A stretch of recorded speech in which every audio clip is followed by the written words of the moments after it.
Bueno, antes que nada vamos a proceder a explicar lo que en principio tenemos pensado tratar en esta presentación.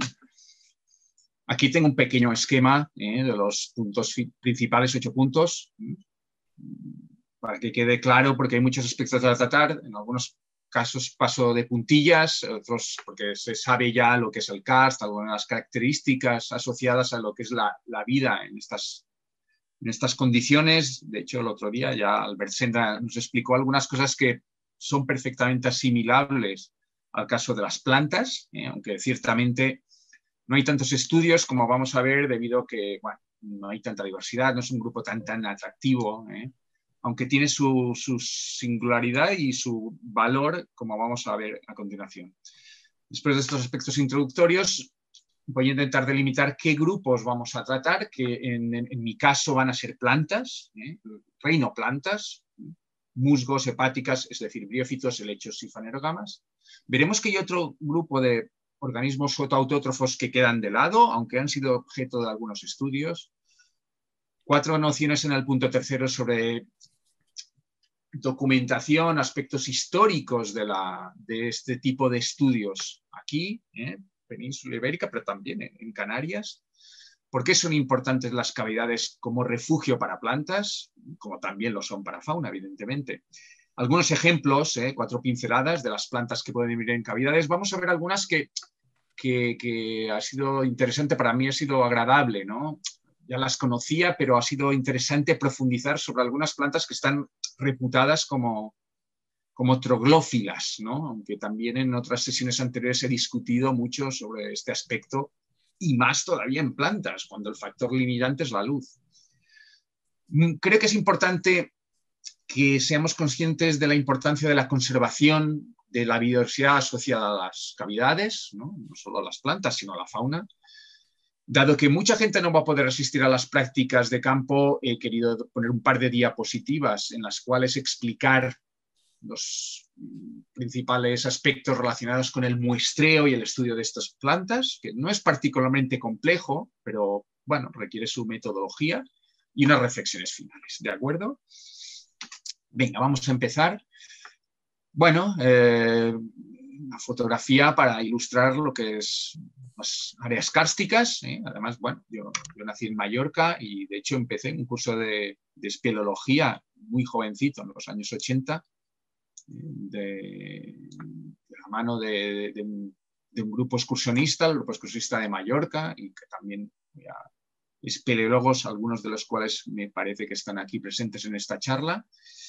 Y para mí es algo muy familiar el karst. Desde mis primeros vínculos en la montaña como excursionista son en cavidades kársticas, en el karst en sí, y luego he ido descubriendo lo que es la diversidad, ¿de acuerdo? Y lo que más me atrae son las plantas.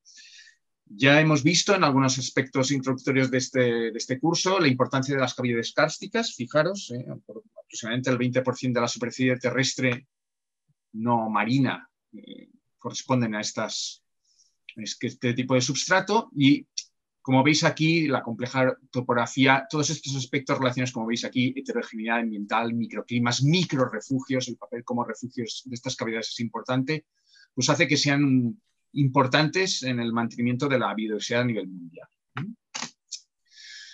Las cavidades kársticas, y sobre todo las simas, pero también las cuevas, pero sobre todo las simas, es un ejemplo clásico de gradientes ambientales, ejemplos de gradientes lumínicos, de humedad y de temperatura. Aquí vemos algunos gráficos de cómo estos factores, la luz, la humedad o la temperatura, varían en función de la profundidad de unas cavidades determinadas. Esto está extraído de un artículo que he escogido, dado que está realizado aquí, cerca de Barcelona, en la zona de cavidades kársticas, y de unos colegas, de hecho, algunos han sido compañeros míos y otros incluso profesores míos, que analizan la composición de unos grupos de organismos, pero son biofilms, no son plantas, curiosamente, aunque está muy bien enfocado y es un trabajo bien interesante y por eso me sirve.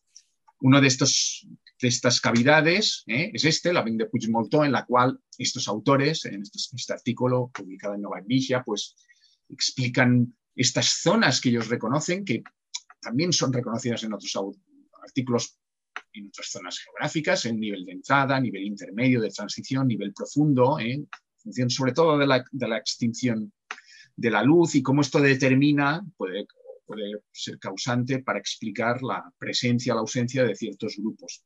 ¿De acuerdo? Aquí vemos unas fotografías que permiten ver la entrada, una entrada más bien estrecha.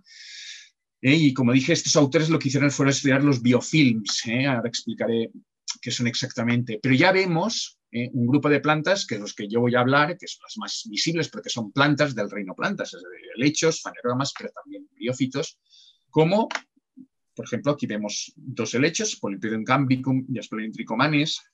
Veríamos también unas manchas verdes que básicamente corresponderían a briófitos, aunque es posible que también en algunos casos sean algas, ¿de acuerdo? Venga, pues con respecto a este tipo de organismos, fotoautótrofos en cavidades, existe todo esto, los que están incluidas en este grupo, cianobacterias, líquenes, algas y briófitos y plantas vasculares, aunque también podemos encontrar organismos tradicionalmente estudiados por la botánica, por los botánicos, como pueden ser los hongos o procariotas heterótrofos, bacterias, ¿no? En algunos casos, sobre todo los hongos más bien estudiados por los botánicos, pero no son organismos fotoautótrofos, ¿de acuerdo? Y dentro de los fotoautótrofos, lo que voy a centrar mi explicación es en lo que tengo algo de experiencia, que son plantas, que son briófitos, vienen a ser musgos, grupos parecidos a los musgos, como las hepáticas, helechos y otras plantas vasculares que forman semillas, ¿de acuerdo? Ya veremos que de estos grupos, o sea, por tanto, que dejamos fuera las bacterias fotosintéticas, cianobacterias, los líquenes, muy interesantes también, y algas, ¿de acuerdo? Dentro de las plantas hay dos grandes grupos, los briófitos, un estudio reciente ha documentado que es un grupo natural, un grupo monofilético, musgos, hepáticas y un pequeño grupito poco frecuente en cavidades, como son los antoceros, ¿de acuerdo? Y luego las plantas vasculares, que estarían formadas por helechos, gimnospermas, angiospermas. También hay otro grupo cercano a los helechos que serían los licófitos. Bueno, plantas que se reproducen por esporas. De estos, veremos que están particularmente bien representadas en las cavidades los musgos, por su diversidad básicamente, pero también algunos de estos helechos y menos frecuentemente las fanerogamas. Con respecto a estos aspectos históricos, ¿no?, de cómo se ha desarrollado la espeleología botánica, aquí es posible que me haya dejado alguna referencia, pero he intentado documentarme lo más detalladamente posible a lo largo de estos 2 meses que he preparado esta presentación. Incluso he consultado a colegas de otras universidades a ver si me dejaba algún estudio, ¿no? En el caso de los briófitos, que es el grupo con más diversidad, para que nos hagamos la idea, la mitad de los briófitos que hay en Europa existen aquí en la península ibérica y existen más de 1.100, o sea, es un número importante de especies, así como helechos hay pocos, hay un centenar, más de 1.150 especies de briófitos, musgos y hepáticas, es una cifra notable. Pues claro, he intentado indagar y que haya estudios centrados en aspectos de espeleología botánica no hay muchos. Sí que puede haber publicaciones parciales de una zona determinada o de un grupo taxonómico que den datos de alguna localidad correspondiente a una cavidad, pero no un estudio sobre cavidades de una zona concreta, ¿de acuerdo? Que es lo que he intentado recoger. Os voy a presentar la información para 4 zonas, que es donde he encontrado más información. La primera de ellas corresponde a las Islas Canarias, que están los trabajos básicamente de González Mancebo, Hernández García.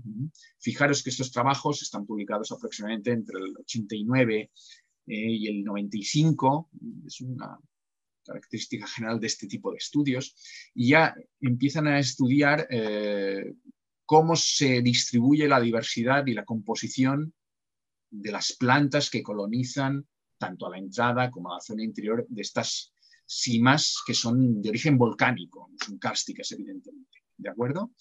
Aquí vemos una imagen de concretamente el hoyo de la sima, esta concretamente pues, se correspondería a esta sección.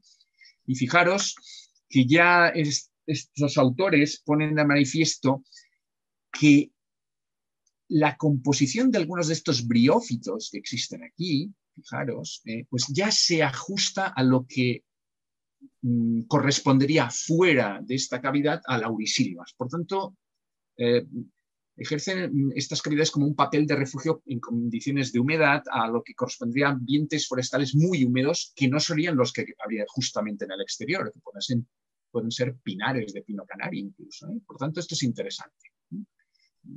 Esta función de refugio que también se ha documentado en otras charlas de este curso para fauna. Para la isla de Mallorca yo creo que es la zona en España donde hay más información y hay todo un conjunto de factores que han determinado que exista un buen conocimiento. No es óptimo este conocimiento, pero es bastante aceptable. Esto se ha intentado reflexionar por qué es esto. Algunas cosas las intuía, pero a veces va bien repasar y cuantificar las cosas. En primer lugar, en Baleares existe, sobre todo en Mallorca, hay un buen nivel de actividad espeleológica y bioespeleológica, sobre todo, o sea, las dos, pero especialmente bioespeleológica. Por otro lado, es muy importante el papel del karst en la isla de Mallorca, ¿de acuerdo? Y es una isla relativamente pequeña, 3.600 kilómetros cuadrados, tiene más de 4.000 cavidades. Y yo creo que es muy importante el que ha existido dos vehículos de expresión científica, como estas revistas, la revista Endins y Papers de la Sociedad Espeleológica Balear, en los cuales se publican artículos bioespeleológicos. O sea, que la actividad espeleológica ha ido de la mano de la ciencia. Es más, me molesté en calcular el número de artículos bioespeleológicos que publicó Endins a lo largo de su trayectoria y es una cuarta parte. Cada 4 artículos que uno sea bioespeleológico es relevante. Esto yo creo que no se ha dado en otras zonas. Algunas referencias destacables, no pongo todas, hay algunas más antiguas, de Maeu de principios de siglo, pero fijaros estos, destacaré los trabajos sobre todo de Ángel Ginés, que hizo la tesis doctoral en CAS, aportaciones de diversos autores, pero yo también buenos trabajos en los 80 de distribución y diversidad de briófitos en cavidades. Este es particularmente bueno, en DIS 7, fijaros que muestrearon creo que eran unas 35 cavidades kársticas, abencs, la composición de cada uno de estas simas y cómo se distribuían verticalmente estas rayas, no sé si se ve muy bien, las diversas especies. Un listado bastante exhaustivo, ¿no? Fijaos que también la mayoría de estos trabajos datan de los años 80, 90 y los del 2000 más bien son como de síntesis, excepto algún caso como este de una sierra, concretamente aquí, situada al oeste de la capital. Para la Comunidad Valenciana también he encontrado algunas aportaciones de Juan José Herrero Borgoñón, básicamente de flora, fauna, sobre todo flora botánico de las simas valencianas, ¿de acuerdo? Y no, he contactado con colegas de la Universidad de Valencia, a quienes les pregunté a ver si había alguna aportación posterior. Elisa Puche, que de hecho es una de las autores de este trabajo, le pregunté a ver si había alguna cosa posterior, me dice que no, que desde los 90 no ha habido ningún artículo posterior, 80-90. Una tónica que se repite con respecto a lo que hemos observado en Canarias y generalmente en Mallorca. Pues bueno, existen estas compilaciones, pero no poco actualizadas. Y luego, en la otra zona que por encontrarme aquí y en el contexto de este curso tenemos algo de información, es Cataluña, el noreste ibérico. Aquí hay 3 referencias, aunque he puesto 2 en gris. La primera es la de Meu, de principios de siglo, que tiene más valor histórico que científico, era poco preciso este trabajo. De hecho, este autor ya hizo aportaciones para Baleares. El trabajo que os he indicado antes de los biofilms en cavidades del Garraf, pero que lo pongo en gris porque es que no trata plantas, trata de líquenes, diatomeas, etc. Y el único trabajo, para mí es algo sorprendente que en Cataluña, con la inmensa tradición e intensidad de la actividad espeleológica, solo haya uno, es este trabajo de Montserrat Ubach, que aquí la vemos, una actividad intrépida exploradora del año 74, es que no he encontrado nada más, donde aporta datos de un puñado de cavidades, ¿de acuerdo? Por tanto, todavía aquí nos tenemos que ir más lejos. A mí me parece sorprendente que con la de miles de cavidades y simas que existen en Cataluña, prácticamente no existe nada de información sobre flora de cavidades kársticas cuando tenemos indicios de que puede ser interesante. Bueno, pasamos al punto cuarto, sobre la importancia de las cavidades como refugio para plantas. Vamos a ver algunas pinceladas. Voy a explicar lo que yo he constatado directamente con mi limitada actividad espeleológica, bioespeleológica, botánica, básicamente, y que se ha centrado en las zonas donde he desarrollado más actividad, básicamente la Sierra de Tramuntana de Mallorca, también aquí, etc. Por eso digo que voy a poner ejemplos de lo que conozco. Bueno, lógicamente, por este gradiente ambiental, estas cavidades pueden actuar como una distorsión ambiental, climática, con respecto al exterior. Aquí vemos una cavidad en una zona seca de la isla de Mallorca, en la Sierra de Naburguesa, es una zona con vegetación muy mediterránea, poca pluviosidad, una lluvia anual media cercana a lo que cae en Barcelona, 500 litros metro cuadrado al año, una fuerte sequía estival. Imaginaros la zona exterior, un matorral seco, con cistus, pistacia, vegetación muy mediterránea. En cambio, en el interior es notable estas fotos de Antelm Ginard, que amablemente me las ofreció para esta charla. Fijaros cómo se constituye una población de estos helechos que fuera de estas cavidades tienes que ir a zonas muy húmedas, incluso bosques de ribera, barrancos húmedos para encontrarlos. Las yenguas de cérvol, clot de cero, agujero del lengua de ciervo, es el típico nombre en castellano y en catalán, lengua de cérvol, y es realmente notable esta presencia, porque este helecho es prácticamente inexistente fuera de cavidades en gran parte, no solo ya en Baleares, sino en gran parte de la península. Por tanto, es importante este fuerte efecto de distorsión ambiental, de refugio, ¿de acuerdo?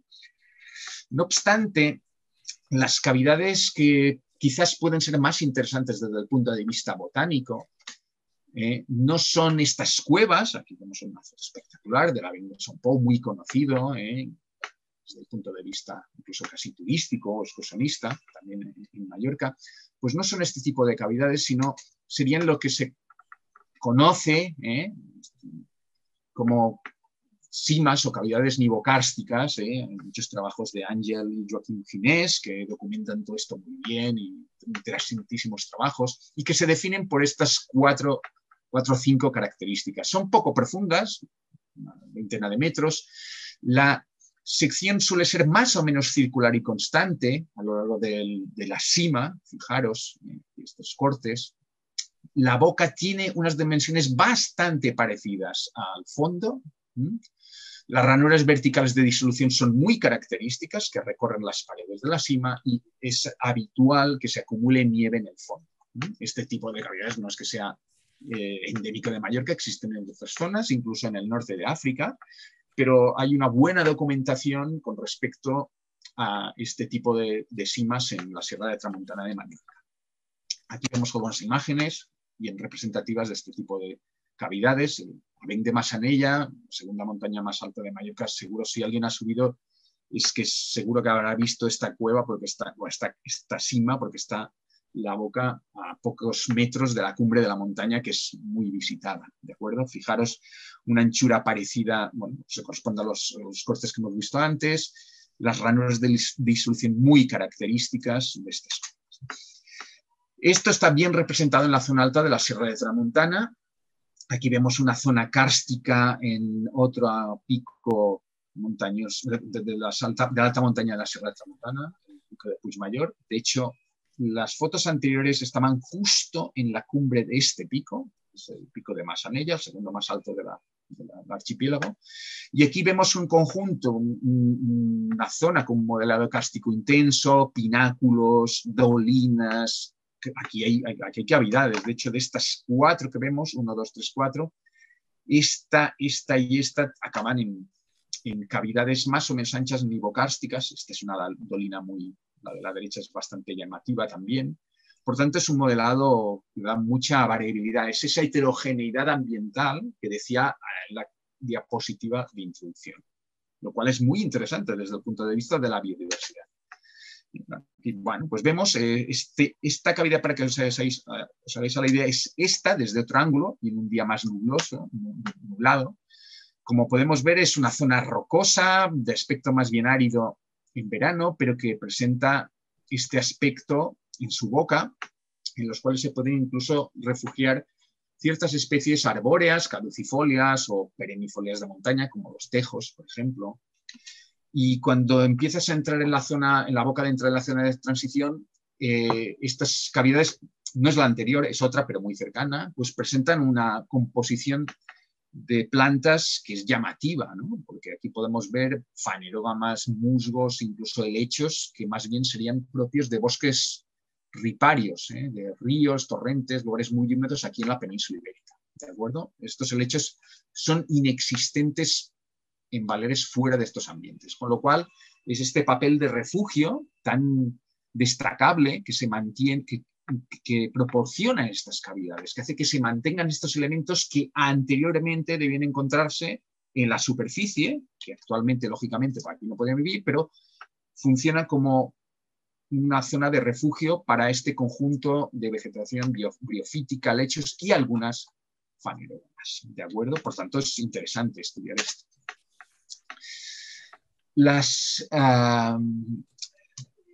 Estas zonas, incluso las cavidades, pueden constituir un hábitat único a nivel regional para algunas especies y también puede ser un porcentaje importante de la diversidad para ciertas zonas. Aquí tengo algunos datos que he recabado, sobre todo muy concretos para la isla de Sicilia. Sicilia se ha estudiado recientemente, hay un trabajo del 2018 en cuanto a la flora asociada a cavidades volcánicas y kársticas, pero hay muchas zonas de Eslovenia, zonas de China, que se ha estudiado muy detalladamente esto. En Baleares todavía no hay datos concretos, el estudio de las briófitas es muy discontinuo en el tiempo en Baleares, pero se calcula que entre el 25 y el 30% de los briófitos, musgos y hepáticas básicamente, están en las cavidades, que es una superficie muy pequeña. No tenemos estos datos para la península ibérica ni la Comunidad Valenciana y Cataluña, porque es que no está prácticamente inexplorada. Además de esta importancia cuantitativa, es importante, es particularmente atractivo, yo creo que mucho más que lo anterior, es que las cavidades pueden distorsionar la ecología de las especies. Y esto puede incluso tener implicaciones quizás a nivel de evolución, de especiación o de diferenciación de poblaciones. Aquí vemos un ejemplo bonito, que es el caso de este musgo, Lewinskia showi. Lewinskia showi vive en estos ambientes, en bosques de ribera, hayedos, robledales, alisedas, y es su epífito, vive en la corteza de estos troncos en ambientes extremadamente húmedos. Pues es realmente sorprendente. De hecho, la única población mundial que vive sobre rocas, no como musgo epífito, es en estas zonas kársticas en Mallorca. Aquí vemos un tipo de ambiente en el cual se puede encontrar. Concretamente es en la zona de transición de una cavidad kárstica en el Puigmayor, ¿de acuerdo? Por lo tanto, es notable. Esto lo he tenido que verificar con el especialista del género, me ha dicho que no conoce ninguna localidad mundial de este musgo fuera de cortezas. Por tanto, ya es notable este aspecto. Y aquí tengo otro ejemplo, que es, por ejemplo, este helecho, Diopteris tirrena, es un endemismo del Mediterráneo occidental, sobre todo islas del oeste de Italia, Córcega, Cerdeña, sur de Francia y Sierra Nevada, y siempre vive en roquedos silíceos. Aquí vemos una fotografía en la isla de Córcega de este helecho, y lo que parecen ser unas rocas esquistosas, en cualquier caso serán silíceas, y la única población mundial que vive en calizas es en cavidades kársticas justamente aquí, también en la misma zona de Mallorca. Aquí vemos Diopteris tirrena dentro de cavidades kársticas calizas. Esto es relevante, como digo, porque puede tener quizás unas implicaciones, como marco a continuación, evolutivas, adaptación a condiciones diferentes, pero es que particularmente interesante, estos helechos evolucionan. Un mecanismo activo de formación de nuevas especies es por especiación poliploide y por hibridación, alopoliploidía. Y dado que existe otro helecho del mismo género y que es muy habitual en cavidades kársticas como Diopteris pálidas o la especie balearica, quizás pueden hibridarse, pueden encontrarse en una de estas cavidades y dar origen a un híbrido que podría estabilizarse y dar una nueva especie en el futuro, cosa que es imposible que se dé, o muy poco probable, en otras zonas, como podéis ver, ¿no? Por tanto, tiene su relevancia. Luego veremos alguna fotografía. Vamos a ver algunos ejemplos de plantas que pueden vivir en este tipo de cavidades, incluso alguna troglófila con varias comillas, porque en realidad las plantas es más difícil todavía que la fauna que se encuentren bien adaptadas a estas cavidades. Muy bien, aquí preparando esta charla me he encontrado estos dos trabajos de Monroe y colaboradores de estudios de botánicos en China muy interesantes, realmente muy buenos. 2018, creo que el siguiente es del 2020. Fijaros que estudian 61 cuevas en el sudeste de China, catalogan 418 especies de plantas, de las cuales el 7% de las especies de estas plantas, o sea, el 7% de estas plantas son endémicas de cuevas. Es muy notable, un 7% sobre 418. Y el resto lo son de bosques en zonas kársticas. Lo que ellos discuten es que esta flora sería el resto de lo que quedarían de bosques que habrían quedado afectados por la deforestación a mediados finales del siglo pasado, y por tanto resaltan la importancia de las cuevas para la conservación de la flora. Y estos mismos autores, unos años antes, describieron 3 especies nuevas de plantas de estas cavidades kársticas. En este artículo publican 3 especies del género Pilea, urticáceas, y fijaros que hay una que es Pilea cavernícola, una especie además que es rara y se considera vulnerable, que solo vive en 2 cuevas, o sea, es endemismo de cuevas actualmente. ¿De acuerdo? Son plantas que vienen, lógicamente, no pueden vivir en absoluta oscuridad, son fotoautótrofas, pero están bien adaptadas a vivir en muy poca luminosidad. Fijaros, solo un 0,04% de la luz que se registra en el exterior. Es notable. Ahora viene un punto que me llamó, bueno, vamos a ver unas fotografías y luego otra cosa en relación con estas urticáceas. Vemos aquí unas fotografías, las zonas que ellos estudiaron, el número de especies por cavidades, en esta zona del sureste de China, para que os hagáis una idea, que está Vietnam, la isla de Hainan, una isla tropical, ¿de acuerdo? Mar de China Meridional, y aquí una de estas cuevas donde se han documentado algunos de estos endemismos y esta planta. Son plantas herbáceas perennes, ¿de acuerdo? Parecidas a ortigas, parietarias, que son comunes aquí, de carácter un poco ruderal. Y esto es lo que os quería enseñar. A mí me llamó mucho la atención, preparando esto, no había caído en esta cosa que comenta Ángel Ginés, aunque me resulta bien conocido como botánico que conozco bastante bien la flora de Mallorca. Y está traducido de un artículo suyo, que es como un resumen de su tesis, y dice literalmente: en varias cuevas orientadas al noreste de la Sierra de Tramuntana, del norte de Mallorca, hay una remarcable comunidad vegetal en la que destaca un interesante grupo de endemismos tirrénicos, la zona está tirrénica entre las Baleares Orientales, Córcega y Cerdeña, y endemismos baleáricos. Fijaros que estas plantas suelen ser tapizantes. Destaca Cimballaria quitrilova, Pimpinella vignellis, Ipterodia africana, y fijaros que pone Seleirola soleiroli y Urtica atrobiens. Y curiosamente es que estas dos son urticáceas, como Pilea, y es que urticáceas es una familia no espacialmente especiosa ni interesante desde muchos puntos de vista sistemáticos o biogeográficos, pero es curioso que es cierto, porque sobre todo la segunda, que es un endemismo de las Islas Baleares, aquí vemos las fotografías, Soleirola soleiroli es un endemismo tirrénico, considera un palendemismo, y esta es la segunda, Urtica atrobiens. Es cierto, yo esta, sobre todo no tanto en la vertiente que mira al mar, sino en la vertiente sur de la Sierra de Tramuntana, yo siempre la he encontrado dentro de cavidades, y es un endemismo en la Sierra de Tramuntana. Por tanto, puede haber ciertamente una diferenciación de especies o subespecies endémicas en esta familia, que es una familia que no es particularmente rica, no son gramíneas, leguminosas, ni orquídeas, ni urticáceas. Hay pocas especies de urticáceas en la flora ibérica. Me ha llamado la atención lo de esta familia en relación a la adaptación con ambientes poco iluminados, ni cuevas.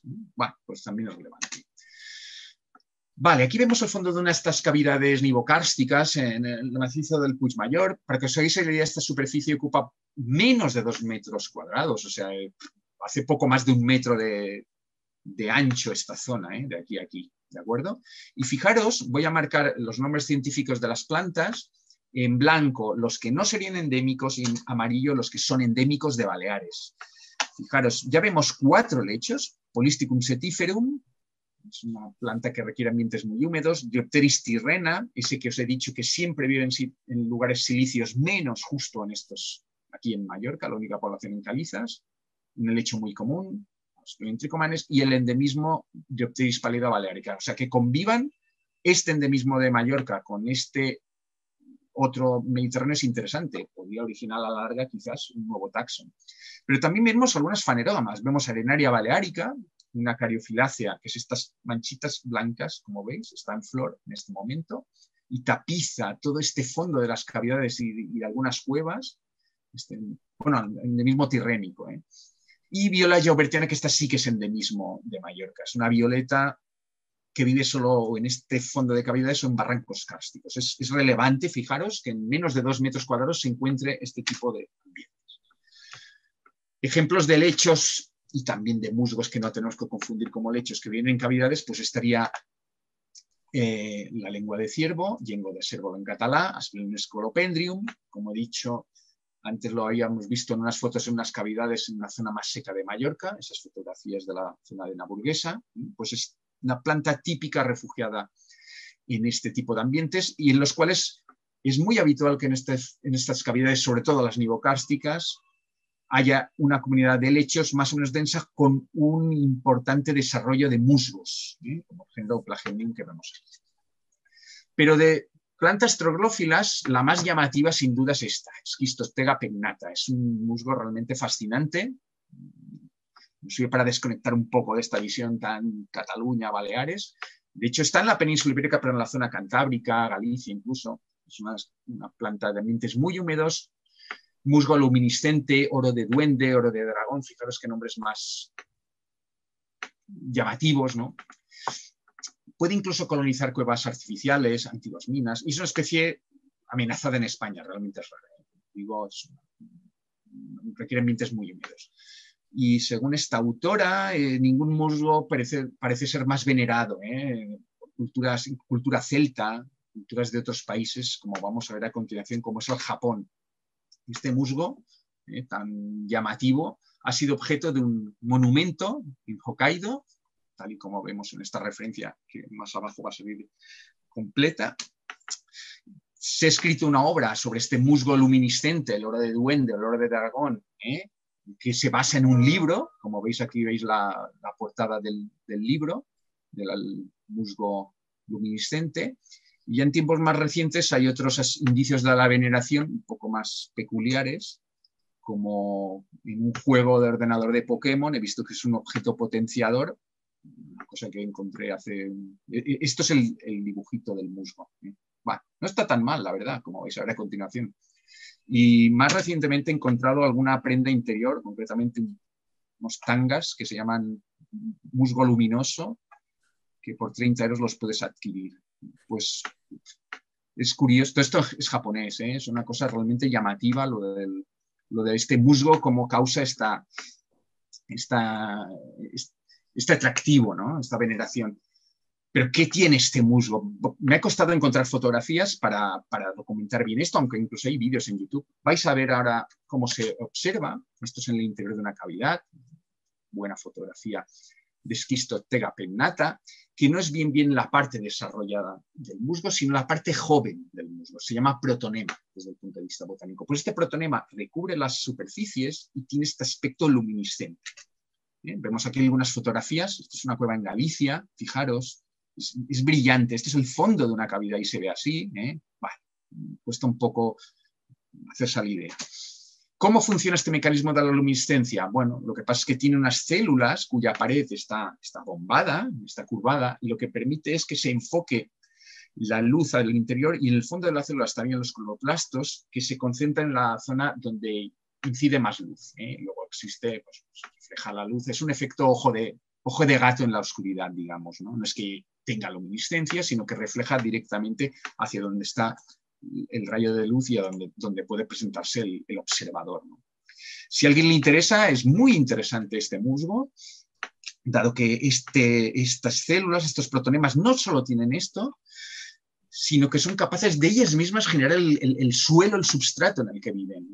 Esto está muy bien documentado en este trabajo de Mikhail Ignatov y colaboradores, observaciones sobre el protonema de Schistoteca pennata, un trabajo buenísimo. De hecho, esta fotografía está sacada de este artículo y te explican no solo aspectos de la luminiscencia, sino sobre todo cómo él construye el terreno uniendo, porque es algo pegajoso este protonema, puede unir trozos, gránulos de tierra para compactarlo y que él pueda desarrollarse, digamos.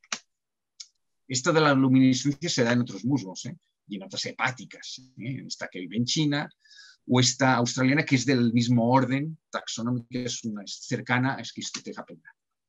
Bueno, vamos a ver 4 pinceladas sobre musgos que se pueden encontrar con facilidad aquí, en nuestro territorio, pues, bueno, musgos y hepáticas. Empezamos por las hepáticas, típicas de cavidades, Legionella cavifolia, una hepática foliosa diminuta, que a veces no solo crece en la roca, sino sobre otros briófitos, Lophocolearia dentata, el género Porella. Esta es muy común, el Claudium mercicillatum, porque es la que forman travertinos, estas incrustaciones con carbonato cálcico, que incluso pueden servir para que vivan otras plantas. Pues aquí, por ejemplo, aquí en el sur de Cataluña vive una planta carnívora endémica de los puertos de Beceite que vive básicamente sobre este substrato, ¿no? A veces también en la roca directamente. Es muy abundante esta. Aquí vemos una zona kárstica en Mallorca, macizo de Ternellas, y es muy habitual en la zona luminosa o de transición de estas cavidades encontrar este musgo inconfundible, Exordoteca crispa, Neckera crispa, con las hojas onduladas, muy fácil de identificar.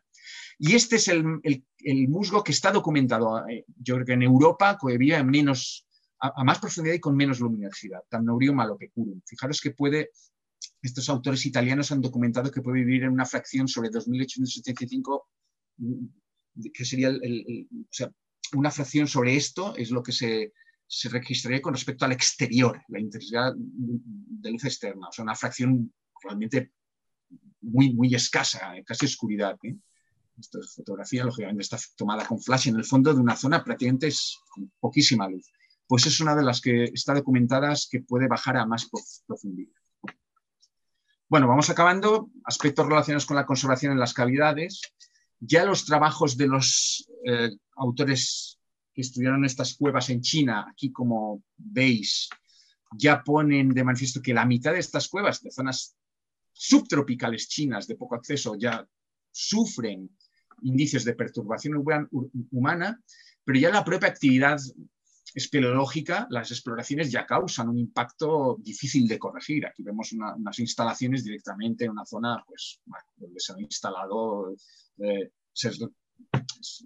se ha instalado esto justamente en una zona polinizada por estas plantas. Bueno, como decir, evitar, por tanto, fraccionamientos, instalaciones, erosión de biofilm en el descenso, en el ascenso, pero sobre todo es delicado el pisoteo en las cavidades, en el fondo, si no son muy profundas o en la entrada de las cuevas. Esto puede ser problemático. Se ha documentado también impactos antrópicos, el Aven de Campelax, que es posible que lo vayamos a visitar en la salida que hagamos en San Llorenç del Munt, pues incluso es un caso realmente curioso, porque se construyeron unas escaleras y unos depósitos para captación de agua y esto, pues sin duda, aquí hay un muro en la entrada que ha sido recolonizado, pero bueno, esto es un impacto. También en Mallorca se han documentado los trabajos de Ángel y Joaquín Ginés de la explotación por parte de personas que usaban como pozos de nieve estas cavidades, pues por tanto también supone una perturbación. Nunca sabremos qué debía existir allí antes. Pero si nos fijamos en las especies amenazadas a nivel territorial, podemos ver que en el caso, por ejemplo, de Baleares, el 50% de los helechos amenazados de las Baleares, no es poco, viven en zonas con intenso modelado kárstico. Pero es que algunas especies son extremadamente raras. Poblaciones en total de menos de 50 ejemplares viven solo o principalmente en cavidades. De esta ya hemos hablado antes, Diopteris tirrena, pero Polystichum maculiatum y Diopteris filix es que viven prácticamente solamente en cavidades. Esta puede ocasionalmente en otro sitio. Por tanto, es importante el papel que juegan las cavidades para conservar especies amenazadas. Aquí vemos, puede tener ventajas vivir en cavidades. Esto también, en algunos casos, algunas de estas ventajas serían aplicables a grupos de fauna. Condiciones ambientales estables, relativa poca competencia, y en el caso de las plantas y los musgos y los helechos es fácil que germinen las esporas, pero hay desventajas: escasa luz, difícil desarrollo de plantas reproductivas, porque es necesaria la luz, y la dispersión es dificilísima, evidentemente. Aquí vemos una fotografía, no es nada buena, del fondo de nuestras cavidades, llena de helechos, pero estos helechos muy difícilmente, como vemos en esta gráfica, aunque hay muchos frondes, fijaros, este es el número de frondes, es bajísimo el porcentaje de los que acaban desarrollando esporas, ¿de acuerdo? Que sería la parte roja. En cambio, los que viven en zonas más iluminadas sí. Bueno, por tanto, el papel de refugio, pero también implica problemas a nivel biológico y reproductivo. Aquí también en la península ibérica encontramos especies amenazadas o protegidas, bueno, protegidas y amenazadas aquí en Cataluña. Como podéis ver, este helecho pues tiene algunas poblaciones, concretamente la más septentrional que se conoce en la península ibérica, está dentro de una cavidad en el macizo de Montsant, en la Venta de las Bombas o en de Cantacorps. Tenéis los datos. Hay musgos que también se ajustan a esta situación, otro musgo amenazado y protegido. De hecho, este musgo solo tiene una población en la península ibérica y está en el Forat del Gel, en el Montsec. Es una zona muy frecuentada, como también es muy frecuentada, muchos lo conocemos, ¿no? Cova Cambra, en los ports de Beseit, muy visitada, y existe un musgo amenazado, vulnerable de 2. Creo que no está protegido, aunque debería estarlo, y puede estar amenazado por frecuentación. Aquí he pegado un copy-paste de una empresa que oferta visitar la zona y hacer un picnic, ¿no? Por un precio que aquí podéis ver en esta zona. Y aquí otra bien interesante de cavidades que existe aquí en Cataluña, en el noreste. Es una especie de lugares muy húmedos de laurisilva, de ambientes oceánicos. De hecho, en Canarias la considera una especie propia de laurisilvas. O sea, es interesante, que por tanto sería relicto al encontrarse en zonas de cavidades aquí en Barcelona, en Tarragona. También existe en una localidad en Mallorca, un barranco cárstico, y es Marquesina macay, ¿no? Una especie amenazada. Al menos una población podía haber desaparecido, y aquí en el barranco cárstico donde vive en Mallorca, pues bueno, el trasiego de espeleólogos, deportistas, barranquistas puede suponer un impacto. Para que nos hagamos una idea, antes he hablado de helechos, pero de musgos no. En cuanto a Baleares, el 25% de los briófitos amenazados de Baleares viven solo o principalmente en zonas de intenso modelado kárstico, es una cifra notable. Y aquí un par de ejemplos. Levinski Shawi es ese musgo que os hablé antes, que vive siempre en cortezas de árboles, en bosques muy húmedos, y vive en Mallorca en rocas, en una cavidad kárstica, o Mnion marginatum, que vive solo en cavidades kársticas. Y otros dos, Taxiphyllum bisgrilli, fondo de cavidades nivokársticas, como Rhizomyme punctatum.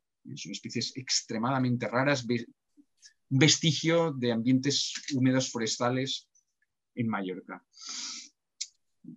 Vamos acabando ya. 4 nociones sobre técnicas de muestreo y estudio, para quienes les interese esto y no puedan asistir a las prácticas.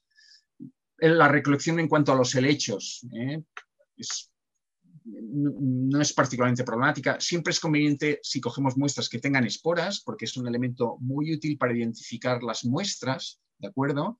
Y por eso es importante que evitemos contaminaciones. Cuando cojamos las muestras, pues intentemos mantener separadas para que no haya contaminaciones entre ellas. Y la identificación es fácil, porque hay pocos helechos y hay floras online de libre acceso, como esta flora ibérica, ¿de acuerdo? Los musgos es un poco diferente, no necesita secar, prensar, sino que tenemos que coger las muestras lo mejor posible, conservarlas en papel que luego se sequen abiertas, no hay que prensarlas ni hay que guardarlas en bolsas de plástico, podrían desarrollarse hongos, anotar las características del hábitat, dónde lo hemos recolectado, importante, tipo de substrato, y secar sin prensar, ¿de acuerdo? Esta muestra seca se puede conservar en el herbario y luego podemos estudiarla, como haremos a continuación. Pero lo más importante es el muestreo, es tener los ojos bien abiertos cuando bajas a una cavidad de estas. Esto es en el fondo de una cavidad nivocárstica en Mallorca, a unos 15 metros de profundidad, muy poca luz. Y esto, para que os hagáis la idea, hace 1 centímetro cuadrado. En este centímetro, claro, aquí vemos este musgo, que por cierto ha salido antes, Taxiphyllum bisgrilli, es el fondo de una cavidad, pero si nos fijamos, hay 3 briófitos, está Taxiphyllum bisgrilli, musgo amenazado, por cierto, pero es que encima de Taxiphyllum vive otro briófito, Cololegeunia rosetiana, y aquí vive otra, que es Legeunia cavifolia. O sea, en 1 centímetro cuadrado prácticamente puedes encontrar 3 especies, y algunas de estas son francamente raras. El muestreo es importante porque nos tenemos que fijar en los substratos. Esto es el fondo de una cavidad nivocástica con nieve buena, bueno, los meses de invierno, puede durar hasta mayo. Las rocas importantes, sobre todo en la zona de entrada y la zona iluminada, pero también nos tenemos que fijar en los troncos y las ramas que puedan crecer, que puedan ocurrir en árboles o arbustos que existan en esta cavidad, porque aquí pueden encontrar especies epífitas. Identificación de musgos, que sepáis que existen 2 muy buenos manuales, muy actualizados. Uno es del año pasado, el Handbook de musgos de la península ibérica y Islas Baleares, que está en libre acceso, lo que nos enseñé antes también está en libre acceso, y otros sobre hepáticas, y esto ya sí que requiere el uso de microscopía óptica para la identificación. Es más complejo, ¿eh? Esto ya requiere el concurso de un experto. Y ya está, unas consideraciones finales. La valoración del conocimiento sobre la flora de las cavidades es que es muy incompleto, es por no decir precario en el este y el noreste ibérico, aceptable pero muy mejorable en Mallorca. En cualquier caso estamos lejos de lo que se han realizado en Italia, en Eslovenia, en China, en otros territorios, ¿de acuerdo? Pero sobre todo fijaros que son datos un poco antiguos, ¿no? Los briófitos es el grupo con mayor número de especies en cavidades, pueden representar un porcentaje importante de la diversidad de este grupo en un territorio. Importantes son estos grupos briófitos y helechos en cavidades que actúan como refugios para especies raras o de interés biogeográfico. Por lo tanto, desde el punto de vista de los gestores de la biodiversidad, las administraciones tendrían que ser interesante para ellos tener un buen conocimiento de estas plantas, la importancia en la conservación del patrimonio biológico, y tendría que ser necesario reforzar más que nunca la colaboración entre espeleólogos, naturalistas y científicos. Más que nada, y una reflexión interesante, un artículo publicado en 2018 en el cual se documenta cómo existe una declinación tremenda en los artículos científicos. Estos son artículos analizados entre el 85 y el 2014, artículos científicos, y el trabajo de campo pues decae un porcentaje importante. En cambio, los artículos de modelización y de análisis, de metaanálisis de datos ya existentes se incrementan un 400, un 700%. Esto es algo muy preocupante, pero que se está constatando en la ciencia, ¿no? Por tanto, la única forma de corregirlo es que participen naturalistas y, bueno, exploradores, espeleólogos, porque el establishment científico no lo va a hacer los centros de investigación, no lo va a hacer la universidad. O son sociedades científico-naturalistas, espeleólogos. Creo que la administración podría ayudar en estos casos, en otras comunidades autónomas lo ha hecho, y es una buena ocasión para, no sé, para animar a alguien que quiera estudiar esto. Agradeceros vuestra atención. Aquí tenéis mi correo electrónico por si alguien me quiere escribir, y agradecer a Montserrat Ubach, Antolín Guinart, Paco Lara, el Servei de Protecció d'Espècies del Govern de les Illes Balears, la ayuda disfrutada ahora o en tiempos recientes para esta presentación. Gracias a todos.